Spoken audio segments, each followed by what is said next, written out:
Abra a tua Bíblia, por favor, em 1 Samuel, capítulo de número 17, versículo 51. 1 Samuel, capítulo 17, versículo 51. Já é uma passagem conhecida, porém explorada de diversos ângulos, e desde ontem o Senhor está falando comigo a respeito disso. Desde ontem, diante de algumas reuniões que eu fiz, e que a gente sempre pensa, meu Deus do céu, como que eu vou fazer? 1 Samuel 17, 51. As situações que vão aparecendo e você pensa, meu Deus, como que eu vou me posicionar? O que que eu vou fazer? Como que eu vou fazer? Todos acharam? Diz assim a minha tradução: por isso Davi correu e, lançando-se sobre o filisteu, pegou a espada dele, tirou-a da bainha e o matou, cortando com ela a cabeça dele. Quando os filisteus viram que o seu herói estava morto, fugiram. Olha só, eu admiro pessoas inteligentes. Quem que não admira pessoas inteligentes? Não é verdade? Inteligência é diferente de sabedoria. Tem muitos jovens que são muito inteligentes para mexer em coisas da atualidade, para desenrolar questões da atualidade, tecnologia, por exemplo. São muito inteligentes para aprender, para absorver. Porém, sabedoria não tem a ver com inteligência. A pessoa ela pode ter uma simplicidade de criação, pode ter uma idade avançada, mas ela tem uma sabedoria, e isso tem a ver com princípios de não ir em tal lugar, de não fazer tais coisas, uma humildade de escutar. Tem muitas pessoas que são inteligentes, mas não têm sabedoria nenhuma, e tem uma vida cheia de consequências por falta dessa prudência. Sim, Provérbios fala, mel é bom, muito mel não é bom. Se na cultura grega tem a história, né, um mito sobre Ícaro, o que ganhou asas, mas voou alto demais e o sol queimou as suas asas e ele caiu, é porque existe um caminho de sabedoria para as respostas. Mas só a sabedoria não basta, só inteligência não basta. Eu admiro as pessoas, eu repito, com inteligência. Há pessoas que têm uma velocidade em entender explicações incríveis. Eu admiro pessoas que têm um foco, que têm atenção, pessoas que não se distraem. Eu admiro realmente, e se eu admiro é porque eu busco alcançar isso também. Eu admiro pessoas que são administradores organizados nas áreas da sua vida, pessoas que fazem a diferença pela sua administração. Eu admiro pessoas cordiais, aquelas pessoas que deixam o ambiente por suas palavras e pelo seu comportamento sempre mais nobre. Pessoas que parecem que estão conversando com você na década de 1940. O jeito que eles falam com você, o respeito que eles demonstram com você, com as pessoas que estão ao redor, e eles obrigam ao teu comportamento a se amoldar diante da nobreza deles. Eu admiro também gente que desenrola, gente que colore qualquer ambiente, gente que deixa divertido, que deixa bonito os ambientes, deixa agradável as conversas, leve, que se diverte. Mas na Bíblia e no cotidiano tem um tipo de gente que eu admiro, tem um tipo de gente que é uma inspiração. Eu admiro pessoas corajosas, pessoas que não fogem, mesmo cheio de limitações, superam, dão um jeito, insistem. A pessoa que tem coragem muda o mundo, independente das suas limitações. Quando eu olho para Gideão, eu vejo que com 300 homens, ele venceu mais de 20.000 homens inimigos. Quando eu olho para Martin Luther King, Eu vejo alguém que no meio de uma segregação absurda racial nos Estados Unidos, organizou o primeiro passo de uma mudança na história americana e também no mundo. Eu admiro pessoas como, aqui em Curitiba, Barão do Cerro Azul, que interrompeu a guerra separatista, onde Gumersindo vinha com as suas tropas, arrebentando, saqueando, estuprando, cometendo verdadeiras barbaridades do Rio Grande do Sul. E quando ele chega em Curitiba, cansado, depois de uma batalha de 26 dias na Lapa, aqui na cidade de Lapa, quando ele chega em Curitiba, o prefeito de Curitiba foge. Barão do Cerro Azul, ele então assume o cargo diante do caos.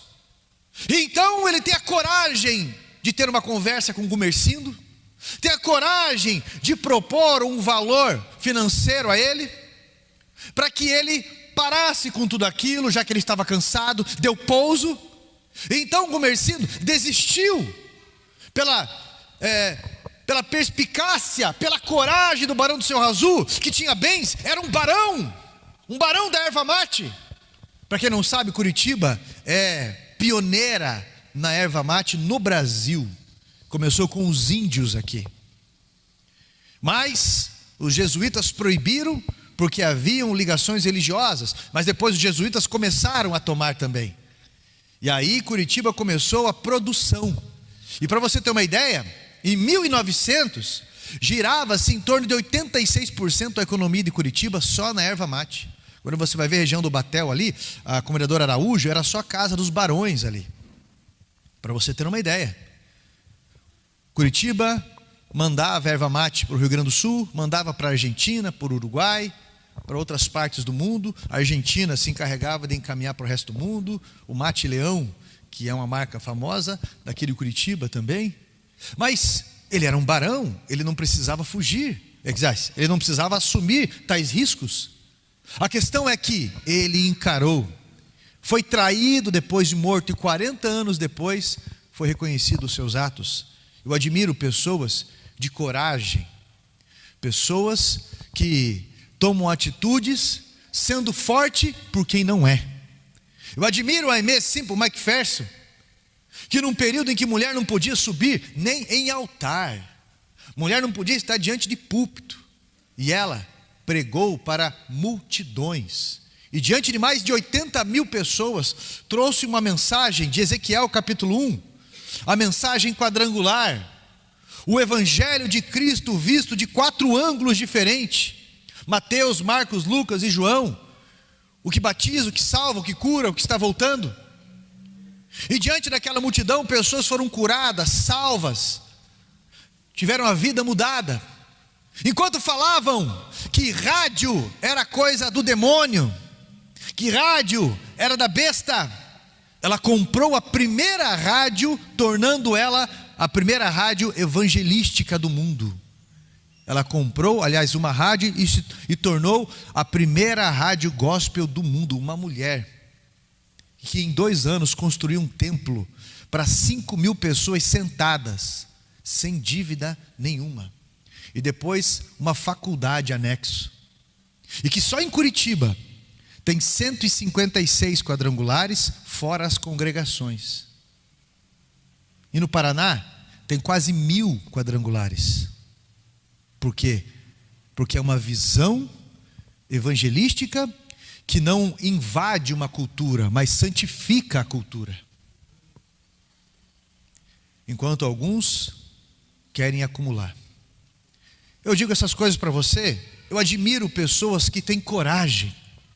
Isaac Newton,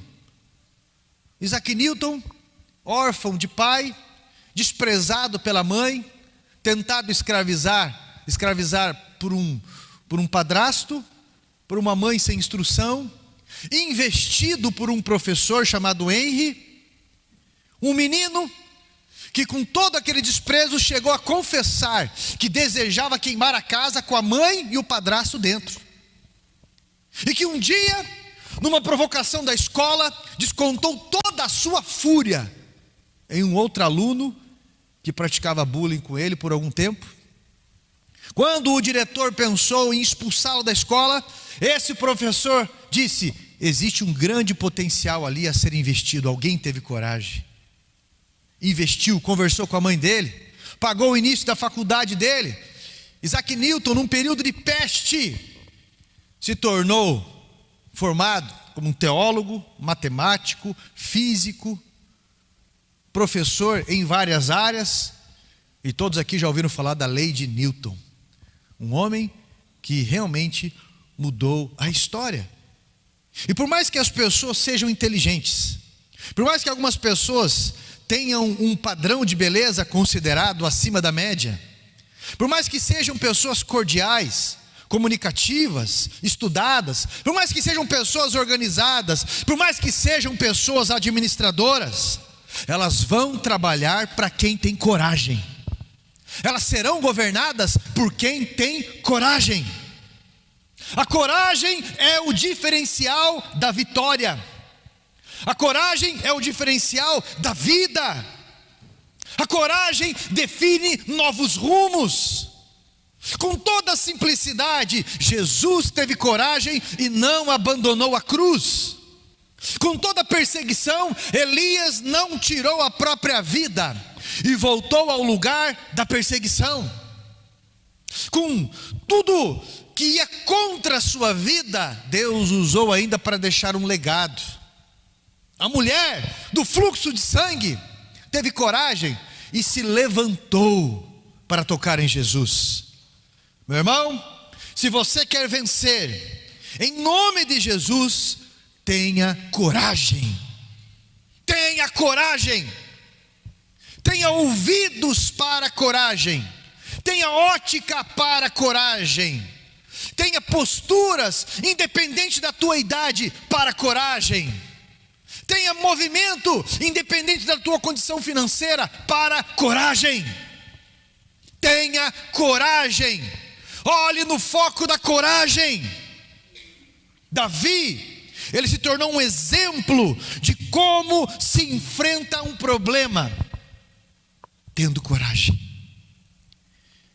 Nesses versículos, há uma riqueza para as nossas vidas.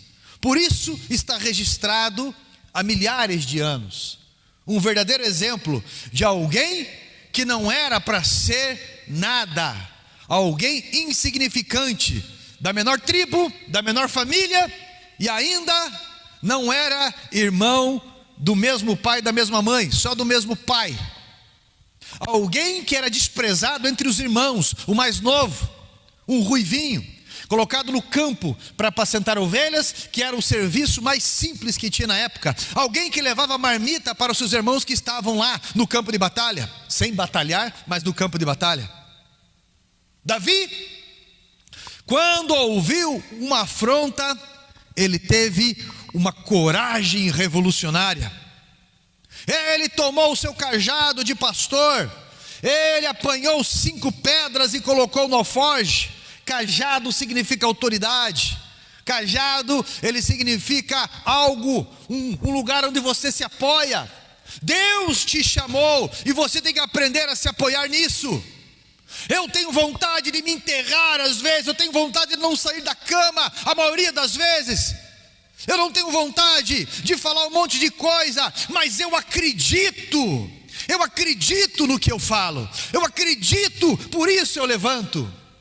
Quando eu vejo algumas situações, eu tenho vontade de me enfiar debaixo da terra e me cobrir com folha, mas eu oro, eu dobro o meu joelho, eu falo: Deus, provê. Deus, por favor, alcance essa vida, que a vida que está nesse hospital, eu não sei o que vai ser dessa mãe. Senhor, o Senhor pode mudar essa realidade, como eu já vi muitas vezes. Senhor, me condiciona a tua vitória, porque o Senhor tem uma ótica sobre mim que eu não tenho. Me ajuda. Cajado é onde você se apoia. Em que sentido, pastor? Na palavra de Deus, no chamado dele. Você pede e ele te ouve. E aí você tem coragem. E aí você tem zelo. E aí você pode se defender. Olha para cá. Não foi o diabo que te chamou. Não foi ele. Até eu vi 2 comentários que eu achei engraçado, um de um pastor e um de um padre. Chegaram para o pastor e falaram, pastor Silmar, né? Falaram para ele, pastor, você está de férias? Aham. Satanás não tira férias. O pastor falou, eu não trabalho para ele. Aí chegaram para o padre, o Pãozinho de Melo, chegaram para ele, encontraram com ele na praia e falaram, padre, você está de férias? Sabia que Satanás não tira férias? E ele respondeu, eu sei, ele enviou você.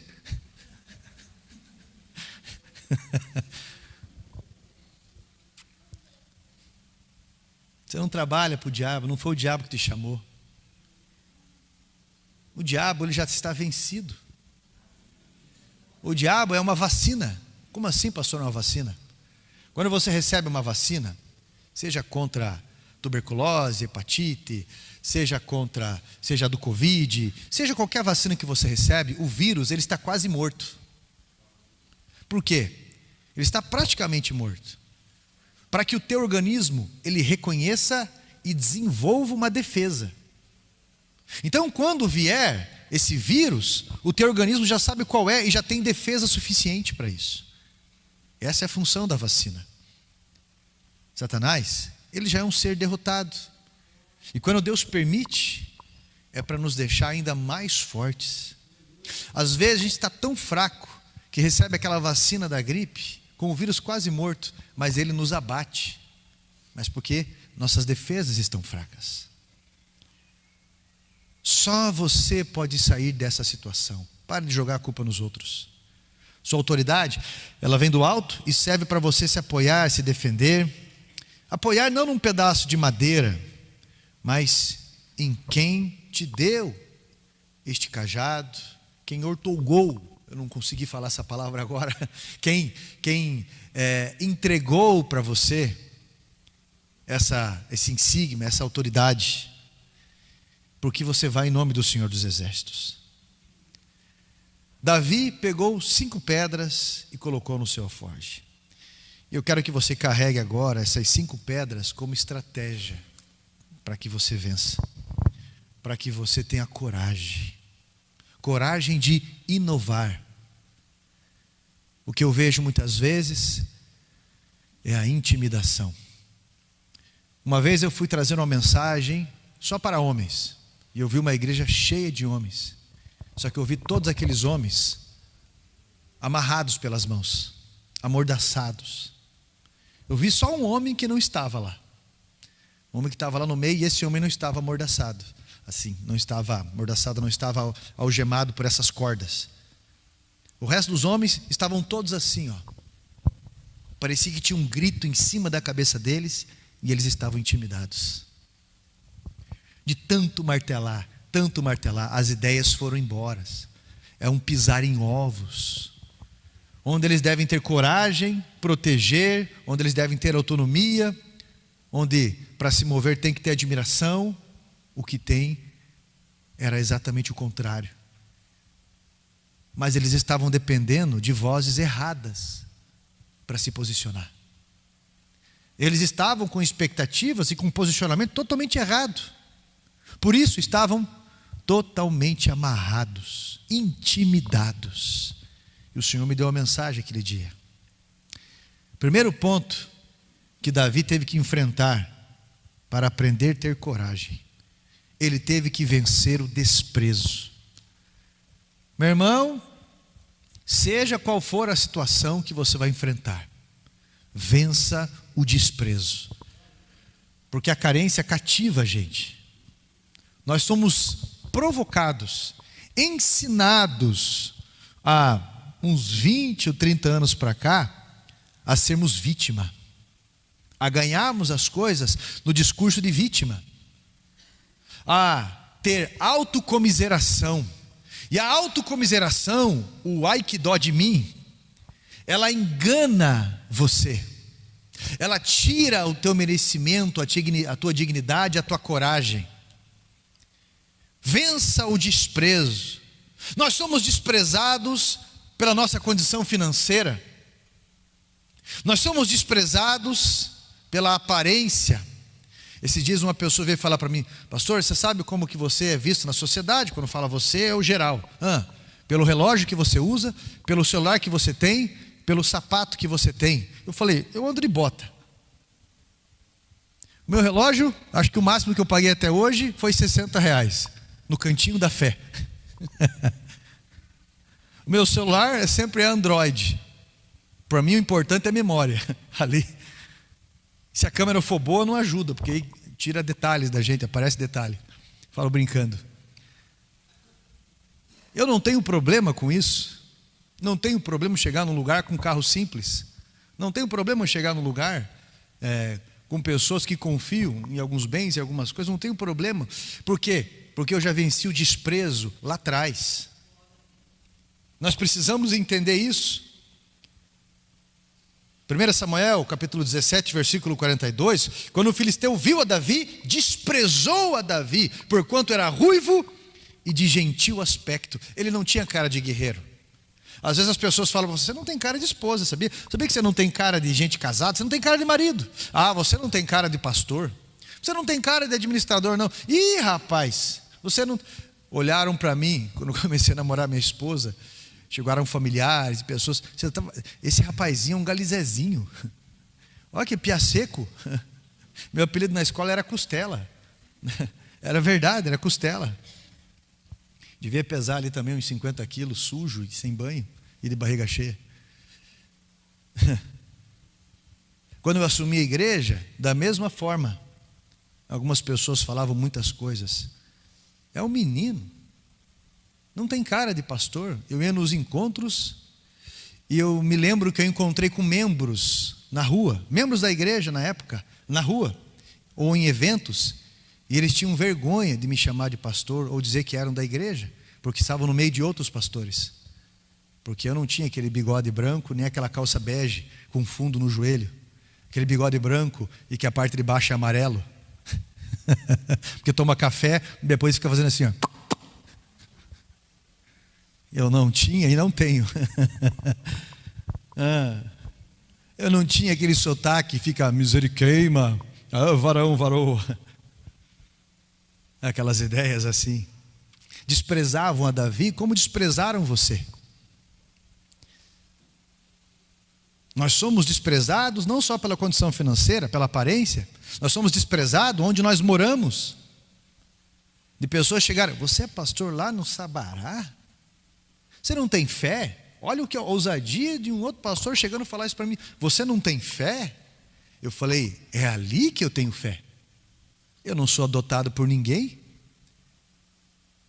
E é ali que nós vamos construir uma catedral. E nós vamos mudar a realidade não só do local, mas como nós vamos além disso daí. Nós vamos preparar missionários para o mundo. Nós vamos mudar a realidade de outros lugares. Deus não precisa de gente grande.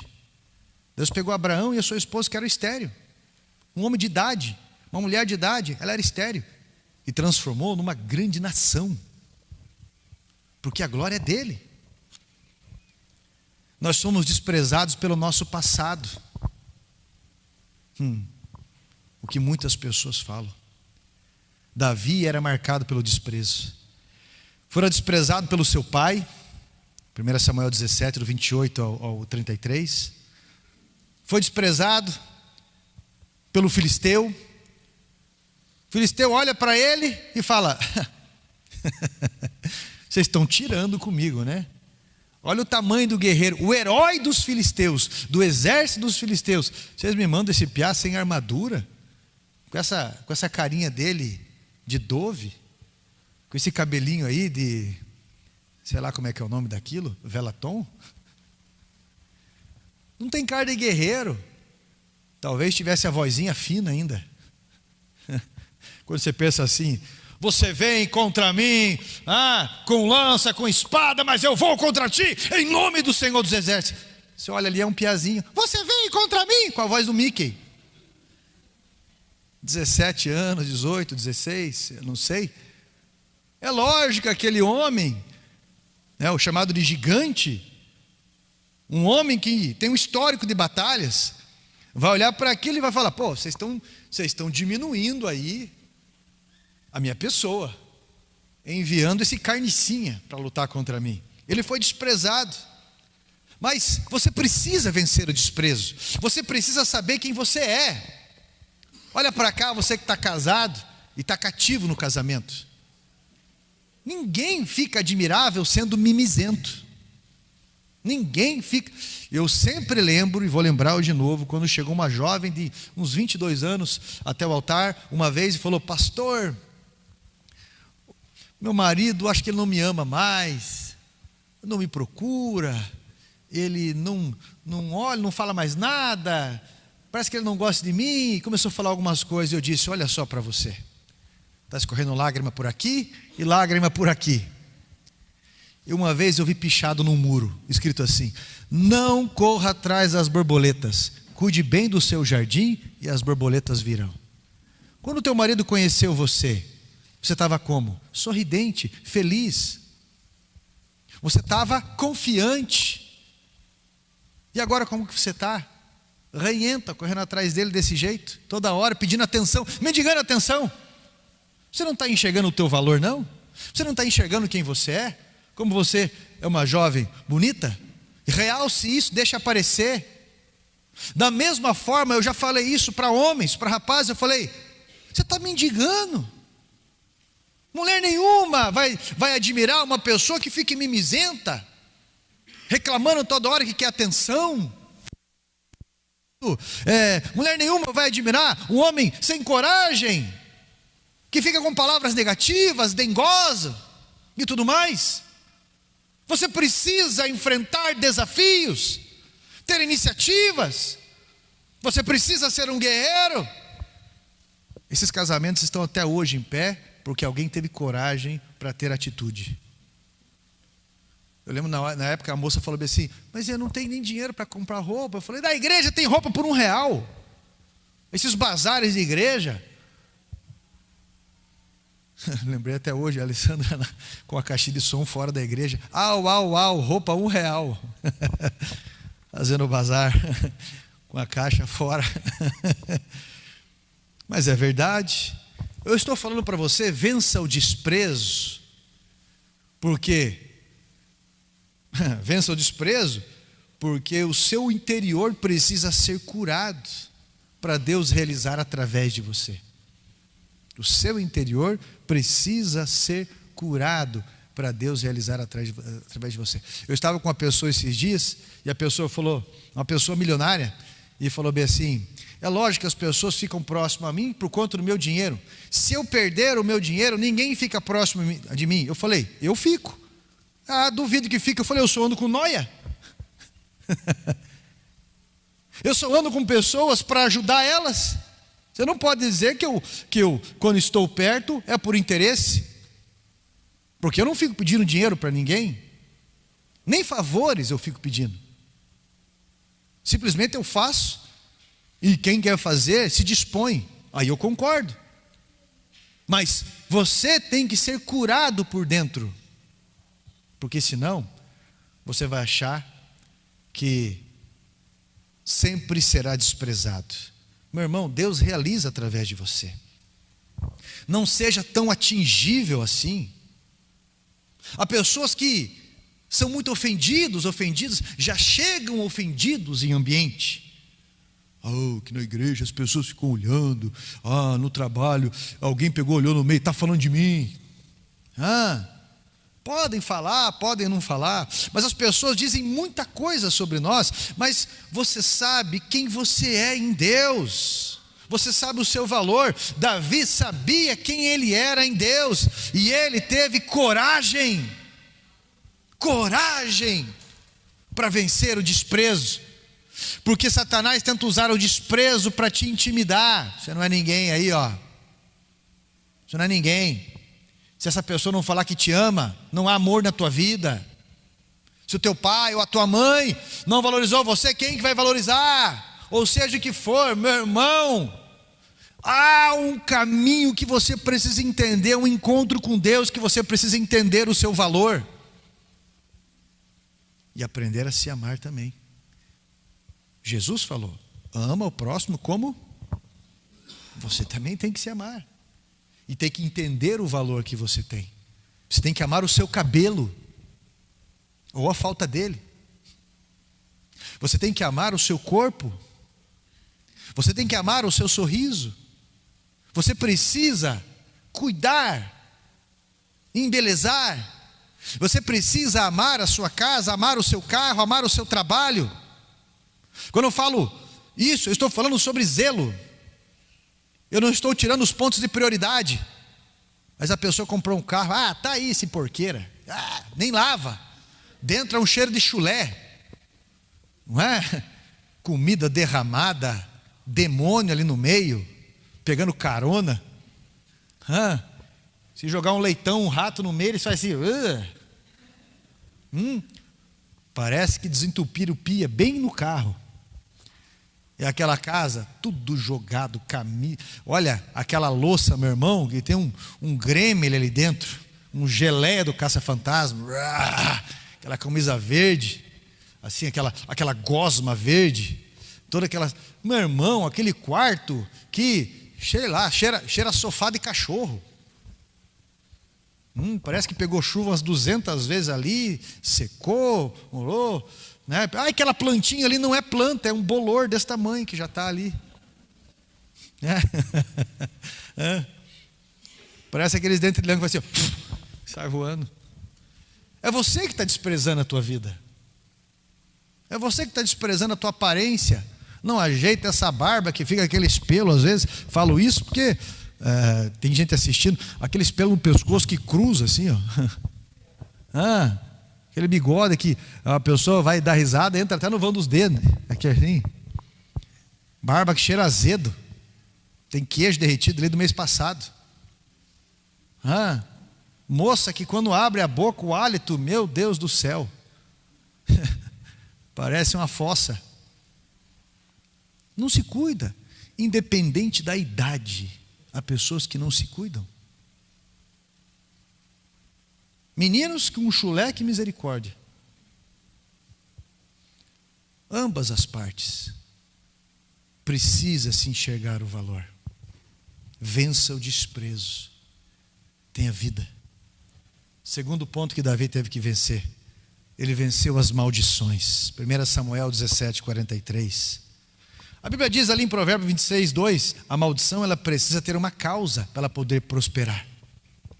Pode ter acontecido com teu avô, pode ter acontecido com os teus pais, tios, mas com você, isso terá um rompimento de ciclo. Amém? Então tem que ser diferente. Davi, ele fez a diferença entre os seus irmãos. Ele agiu diferente. Ele era o menor da casa, a menor família. E agora, com aquela atitude, ele estava dentro da casa real. A geração dele se tornou uma geração reconhecida até nos dias de hoje.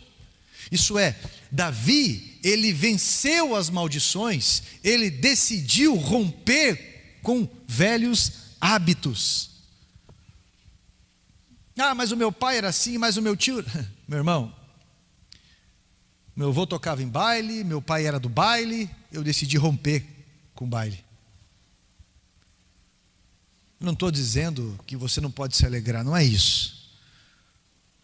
O meu bisavô era de casa de corpos de aluguel, meu avô foi, meu pai foi, mas você tem que decidir romper com isso. Velhos hábitos. É assim mesmo, meu pai separou várias vezes, e comigo mais uma vez também, meu pai não morreu, eu era criança, não morri, então não, com você vai romper isso. Romper as maldições. Romper tudo isso. Não pode chegar na tua vida. Vença as maldições. Terceiro, Davi, ele venceu o que muitos de nós fazemos até terapia para poder vencer. Vencer as sentenças. 1 Samuel 17:44. A sentença, ela tem uma característica diferente da maldição, por conta de uma sutileza. Palavras não verdadeiras vão sendo ditas e vão tomando forma. Golias, ele começou a dizer que iria dar o corpo de Davi para os corvos e para as bestas do campo. Eu já vi separações em que a esposa olhou para o marido e falou: eu vou encontrar com você numa vala, bêbado. Ela disse para ele: eu vou encontrar com você na rua, mendigo. E falou algumas coisas para ele. Sabe qual que foi a primeira atitude do homem? Isso ficou ecoando na cabeça dele. Foi vir para a igreja, morrendo de medo, porque não ia para a igreja nenhuma. Por isso teve uma vida falida, mas veio para a igreja e foi exatamente pelo caminho contrário a isso. Virou uma pessoa de sucesso, virou um homem de Deus e alguém que cuida verdadeiramente da família. Às vezes você escutou do próprio pai, às vezes escutou da própria mãe, às vezes de um pastor de igreja que não tinha maturidade nenhuma. Vai e vai a desviar. Às vezes escutou de uma comunidade terapêutica de onde você saiu. Vai sair, vai cair de novo, daqui a pouco está aqui de novo. Você precisa vencer essas sentenças. Você precisa romper, e palavras são espirituais. Você precisa combater isso. Você tem que aprender a ser determinado até nas suas palavras. Isso é muito importante. Eu ouvi desde criança que eu era uma criança metida. E eu lembro de uma professora minha na segunda série. Como é que pode essas coisas, né? Uma professora maravilhosa. Mas eu lembro que um aluno saiu da escola e um dia ele veio visitar. E eu fiquei feliz dele estar lá. E era um amigo, Marcelo o nome dele. Eu levantei, fui dar um abraço nele e falou: cara, seja bem-vindo aqui. Você está fazendo muita falta nessa classe. A professora chegou e me deu um pito. E falou: você tem que parar de ser metido desse jeito. Me chamou depois e me deu uma sova. E falou um monte de coisa para mim, porque na minha cabeça, no meu entendimento, eu estava recebendo bem ele. Recebendo bem ele. E quando falaram: o que você quer ser quando crescer? Eu falei: eu quero ser administrador. Ou um advogado, ou um administrador, ou algo desse tipo. Eu falei. E falaram para mim: você tem que parar de ser metido. Você tem que entender que a tua família é simples e tudo mais. Até você entender que coragem, para algumas pessoas, vai parecer que você é metido. Coragem intimida outras pessoas que têm inveja ou que são acomodadas. Você tem que aprender a ser determinado nas suas palavras. Você é feio. Não, eu não sou feio, eu sou rústico. Eu ia falar assim: você é feio, eu não sou feio, eu sou rústico. Não é feio não. Tem alguém que sempre acha você bonito. Você acha ele bonito? Não. Ele não é muito, mas ele é charmoso. Não é muito bonito não, mas tem alguma coisa ali, sei, é engraçado. Já viu isso aí? É engraçado. Só que quando está braba fala: além de feio é palhaço. Mas você precisa ser determinado. Eu vi um homem falar uma vez assim: limite quem tem é município. Você precisa ser determinado e vencer essas sentenças. Se cuidar, entender o valor que tem, pelo amor de Deus. Falas familiares, precisa aprender a colocar por terra. Quando falaram ali, e isso chegou nos meus ouvidos, não uma vez, só várias vezes, essa igreja do Sabará, quadrangular, ela já era. Passavam de carro na frente da igreja, na rua, e pegavam membros que estavam vindo para o culto, para levar para outros lugares. Falavam que lugar ali já era. E vieram trazer isso para mim, e eu levantei o dedo, assim como aqueles filósofos gregos, e falei assim: nós vamos construir uma catedral neste lugar aqui, e essas pessoas vão ver isso. No dia da inauguração estavam aqui essas pessoas que falaram isso. E glória a Deus por isso. E nós tivemos a graça de Deus de poder ajudar depois em várias situações. Porque as pessoas vão falar coisas mesmo, em momentos de confusão. Mas você precisa vencer as sentenças e saber quem você é. Não esqueça disso. Quarto ponto: se você quer ter coragem, se você quer vencer na tua vida, você precisa vencer a paralisia e a inércia. 1 Samuel 17:48. O comodismo pode estar acabando com o seu currículo. O comodismo pode estar acabando com o seu casamento. O comodismo está acabando com o seu ministério. Você não tem renovo. Você está totalmente pressionado, intimidado dentro de uma caverna. Da mesma forma no teu casamento. Da mesma forma você está fazendo isso, meu irmão, com o teu currículo. Porque o comodismo leva você a não se atualizar para os novos desafios. A mudança tem que vir de dentro para fora. Aquele que quer fazer acontecer, precisa fazer primeiro. E isso denota coragem. Davi não esperou o gigante chegar perto dele. Ele se antecipou. Ele saiu do seu lugar. Ele foi, meu irmão, de encontro. Saiu do seu conforto. É um risco de quem confia em Deus. Algumas pessoas ficam esperando o momento perfeito para dar um passo. Mas entenda, meu irmão, quando você agarra no rabo do tigre, você não pode soltar. Quando você vê a oportunidade ali, você tem que dar passos. Você tem que aproveitar.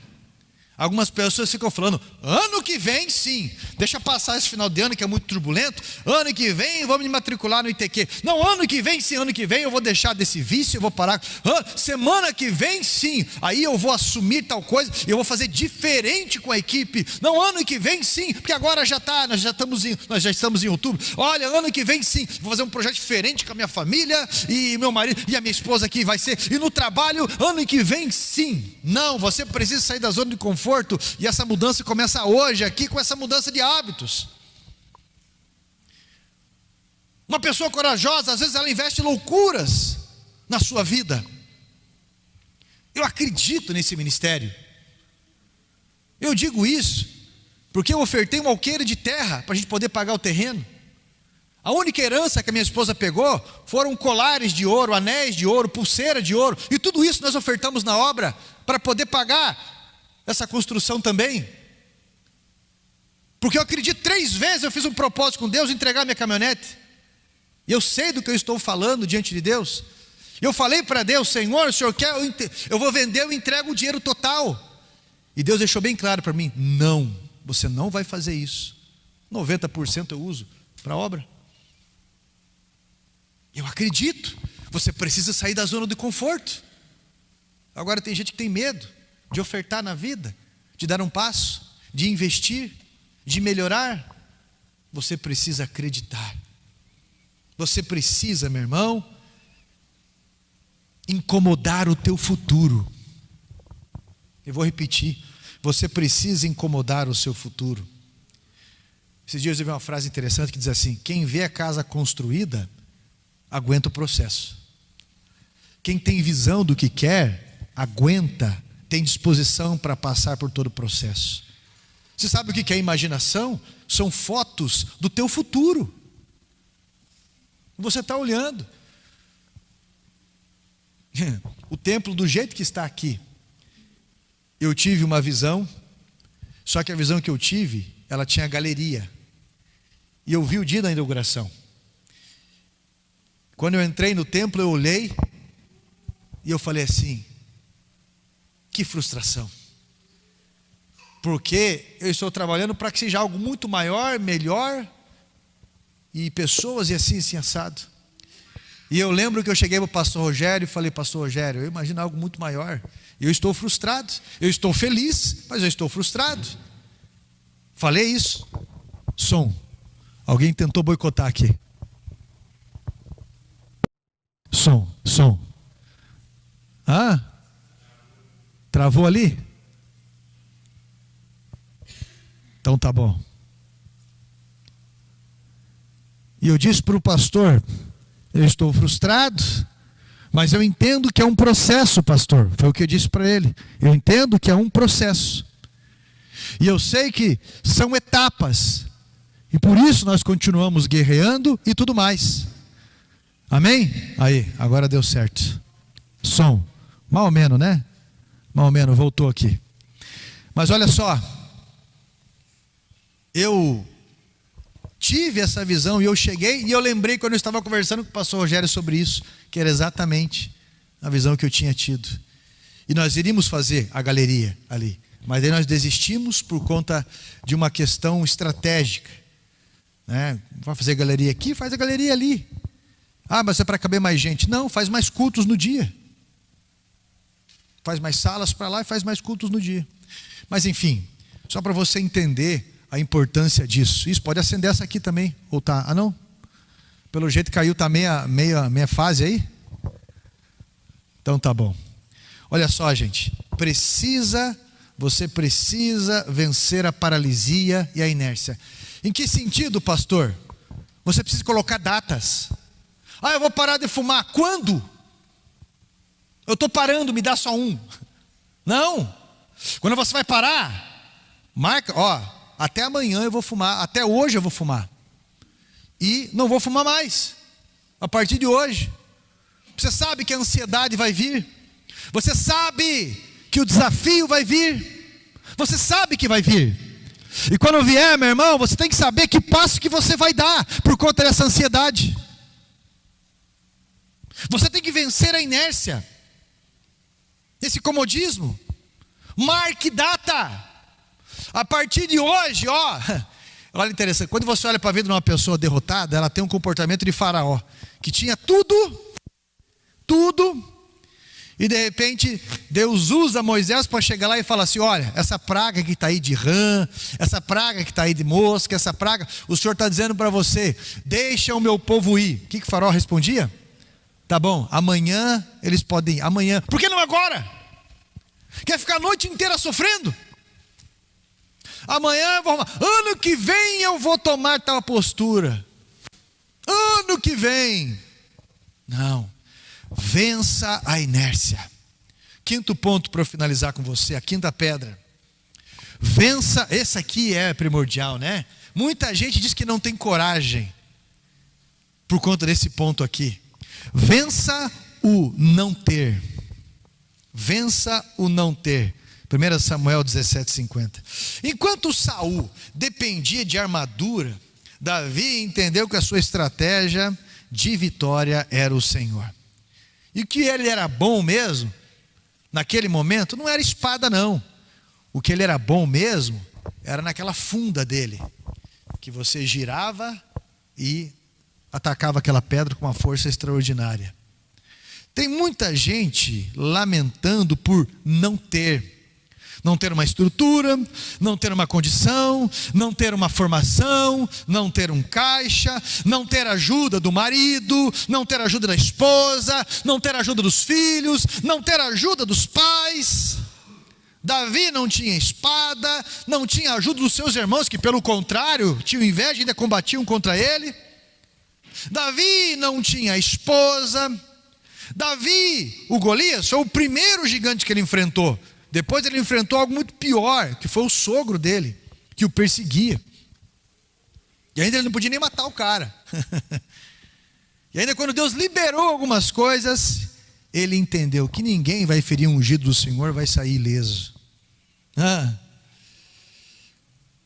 Meu irmão, vá à luta com aquilo que você tem, porque Deus vai te honrar. Use o que você tem. Entenda, meu irmão. Estude homens e mulheres que não tinham e que fizeram a diferença. Ou você acha que o Silvio Santos nasceu rico? Vença o não ter. Quando você estuda a família Matarazzo de São Paulo, ele diz no final: ser rico é um estilo de vida. Vença o não ter. Eu lembro o Fabiano dos Santos, um amigo meu, e ele conta que ele já estava morando em Curitiba. Ele veio de Cabo Frio, lá do Rio de Janeiro, e estava morando em Curitiba. Abriu a empresa, a portinha dele de contabilidade, e com dinheirinho contado para ele começar a trabalhar ali. E ele conta que ele era líder de jovens da igreja Avivamento Metodista Wesleyana, qual o pai dele era pastor lá no Rio de Janeiro. E ele conta que tinha um congresso de jovens lá em Paranaguá, mas ele não tinha dinheiro. Ele foi andando até Paranaguá. Ele foi andando calculado naquilo que ele podia ter, naquilo que ele tinha. As paradas que ele podia fazer, o descanso que ele podia ter. E ele contou sobre essa aventura. E ele foi andando. Na volta, acho que ele ganhou carona. Mas ele foi andando. Porque ele tentou falar com o outro, ele não teve sucesso. Mas ele foi andando. Vença o não ter. Vença. Meu irmão, e aí eu vi algo que ele falou que eu achei interessante. Ele escreveu, colocou uma foto dele, como diz o meu pai, se mitidando. E ele colocou embaixo: eu não sou coach. Eu sou sobre quem os coaches falam. Exibido. Ah, meu irmão. Eu lembro quando eu assumi a igreja, nós precisávamos, eu falei, desse jeito não dá para ficar, né? Aqueles quadrinhos de pomba com Bíblia aberta no plástico ainda. E alguém chega e passou o dedo naquele plástico, arrancou um pedaço, com um parafuso, aqueles parafusos mais nojentos que tem, enferrujado, naquela parede que estava quebrada ainda, aquele arame torto que alguém colocou aquele quadrinho. E se eu for descrever essas questões, eu falei, não, vamos tirar todos esses negócios aí. Um balcão torto que fizeram e relocavam no outro lugar. Eu falei, não, o duro que eu olhava para a igreja tinha só o Osmair, que tinha operado o coração e não podia fazer força. O pastor Jefferson trabalhava naquele horário, ele trabalhava das 2 até de noite, não podia estar nunca, né? Chegava em casa de madrugada. Eu pensei, quem que eu tenho para me ajudar aqui? Aí tinha as adolescentes. Eu lembro na época, as adolescentes que me ajudaram era a Kathleen, a irmã da Aline, a Fernanda, filha da Verona, que faleceu, a Thaís, também irmã da Aline. Meninas que com 13, 14 anos, ali 12 anos, me ajudaram, foram lá, e eu com a marreta quebrando, e elas também. E a gente pegava e enchia os carrinhos ali, carrinho de mão. Nessa época o Divaldo jogava bola com a avó dele ainda, né, Divaldo? É verdade, ele fazia assim, jogava videogame, ele era pequenininho, né? E enchíamos o carrinho de entulho e íamos tapar os buracos da rua de baixo, que não tinha antipó. Ali a Jair Silveira, o pedaço de Jair Silveira, e a rua do lado, né? Aliás, a Jair Silveira não, uma rua que subia lateral ali. E iríamos tapar buraco da rua para melhorar. E fizemos uma mão de obra, tivemos uma mão de obra forte ali, eu com aquelas adolescentes e tudo mais, e elas tudo alegre, e eu provocando, e elas e não sei o quê. Olha, meu irmão, parecia uma casa de recuperação. Elas felizes ali, daí eu chegava lá, comprava doce e trazia. Daqui a pouco a irmã Maria Helena trazia café para a gente tomar. E daqui a pouco falei, agora o negócio pegou preço, como que nós vamos fazer? Fui para o joelho, dobrei o joelho. E aí eu lembro que o Joarildo me ligou, nós trabalhávamos no hospital. Ô pastor, é o seguinte, no outro hospital que eu estou trabalhando aqui, eles vão fazer uma reforma aqui. E eu falei com a gerência, eles falaram para mim que eles vão se desfazer de bastante madeira, cambará, mesa de escritório, geladeira, essas coisas. Falei, então eu vou buscar aí. Consegui um frete por R$50 na época. Fomos buscar, eu e ele, carregamos aquele caminhão. Descarregamos, falei, tem um monte de coisa que eu não vou usar aqui. Consegui falar com outro rapaz, vamos vender no ferro velho, essa geladeira velha, essas coisas. Vamos aproveitar essa mesa. Eu falei, e agora? Como que nós vamos fazer? O Joarildo falou, eu posso trabalhar à noite. De dia eu trabalho com você e à noite, bora lá então. Trabalhava de dia no hospital e à noite na igreja. Uma noite sim, uma noite não. E aí quem que veio nos ajudar? O Ivan. O Ivan tinha 14 anos. E o Felipe tinha essa idade também. O Ivan não trabalhava, não estudava e ainda rodeava o espiritismo por conta de uma criação. Falei, vou adotar esse carniça. Nesse ponto, né? Ele e o Felipe. E passava a noite trabalhando comigo, porque durante o dia dormiam mesmo. E passavam comigo ali, trabalhando, ajudando. E daí eu e o Joarildo ia trabalhar direto da madrugada ali. Saía 5 e pouco da manhã, chegava no hospital, tomava banho lá como é que chama mesmo? Enfim, tomava banho lá no vestiário, com um sabonete líquido. Teve vez que a gente esqueceu toalha, assim, enxugamos com papel toalha. e se virava, trabalhava igual um zumbi às vezes. Dormia uma noite e a outra passava acordado. Por quê? Você tem que vencer o não ter. Vencer o não ter, para você poder vencer na sua vida. O irmão Jurandir, eu orei a Deus, a Nara falou bem assim, pastor, meu pai é aposentado, se quiser ele pode vir te ajudar aqui. Quando ele chegou lá, o irmão Jurandir chegou com uma mochilinha e umas ferramentinhas que ele tinha feito, uma broca que ele perfurou um pedaço de plástico, afiou e aquilo era a chave de fenda dele. Pra você ter uma ideia, Umas coisinhas assim. Vamos ver como que eu vou te ajudar, pastor. O homem acabou aceitando Jesus comigo. Acabei batizando ele, virou diácono da igreja, me ajudou. E Deus foi prosperando, comprou tudo, qualquer tipo de ferramenta depois, até o Senhor ele recolher. Ontem Luiz Felipe aceitou Jesus comigo aqui na sala também. E já está cheio de projetos. E de boa vontade. E nós vamos encarar um monte de desafios também. Então, eu digo essas coisas para você porque nós temos que vencer o não ter. Você lembra daquele dia da notícia ruim? Você orou, Deus levantou pessoas. Meu irmão, você tem uma história construída em altares que você levantou em cada situação. Você está entendendo? Ah, meu irmão, você precisa aprender a vencer. Eu não tenho mais saúde, eu não tenho mais idade, eu não tenho... O que eu mais escuto falar? Eu não tenho paciência. Paciência é uma escolha de quem ama. Eu também não tenho paciência. Hiperativismo, TDAH, dislexia, escambau a 4, que já falaram. Eu fui uma vez, o que aconteceu? O médico falou bem assim para mim, olha, de todo o estudo que eu fiz sobre você, no último era uma reumatologista, ela falou, você sofre de um caso sério de fibromialgia.